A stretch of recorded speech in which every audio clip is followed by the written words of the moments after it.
What's up guys, it is Bucky and welcome to your 9th Python tutorial, and in this tutorial I'm going to be talking to you guys about something called sequences.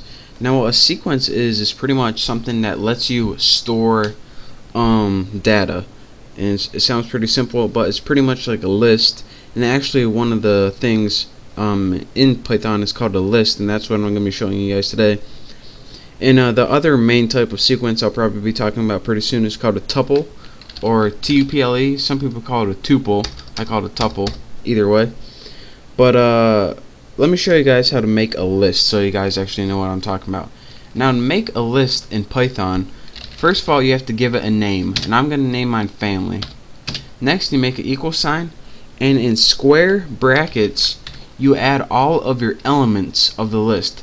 So I'm going to have one called mom, dad's part of the family, bro, and make sure, since these are strings, they're surrounded in single quotes. What else can we add? Sis, and let's add one more, dog. Now once you have your family name and all of your elements are properly formatted, go ahead and hit enter, and your list is now stored in your computer somewhere, doesn't matter. Now another thing that you need to take note of is once you create your list, Python automatically numbers every single element in your list, and they're numbered kinda weird, so listen closely. Unlike the first one being 1 and the second one being 2, what your computer does is, since it loves zeros and ones, it starts all of these out at 0. So mom is 0, dad is 1, bro 2, 3, 4. So even though there are 5 elements in the list, they're numbered 0 through 4. And why is this useful? Because you can access each individual member of your list or element of your list by something called indexing. So if you go ahead and type the name of your list, then type the index number and press enter, it's going to show you that member of your list or that element. So why did sis pop up when we put family 3? Again, this was mom 0, 1, 2, 3. So sis was the third element, so that's how you access that. Now you can do this with any of your elements. And another thing that they did was, once you have lists that were so long, it was kind of difficult for Python or for you to count all the way to the end of the list. So they made it easier to count from the end of the list backwards if you think that you can do that easier. Now, unlike what you would usually think, instead of this being 0, the last element in your list is -1, and then it goes on -2, -3, -4, -5.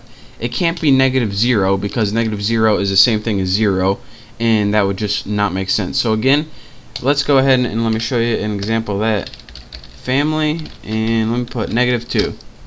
Again, it is sis again, and this is why is because dog is -1 once you index from the back of your list, then sis is -2. So that is how you count from the back of your list the reference numbers.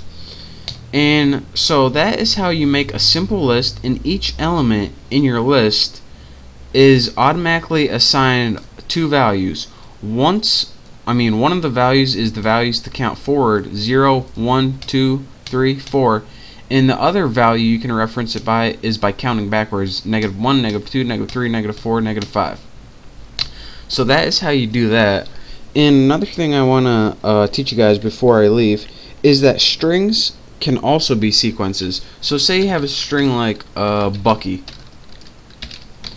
These are also automatically numbered 0, 1, 2, 3, 4.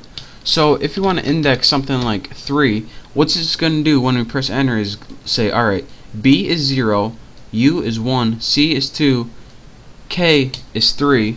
Let me go ahead and enter that. That's why it outputs K. So again, not only a list, but also strings you can index to pick out certain values. So that is your quick tutorial on sequences and lists. In the next tutorial, I'm going to be showing you something really cool, so you're going to want to pay attention to that.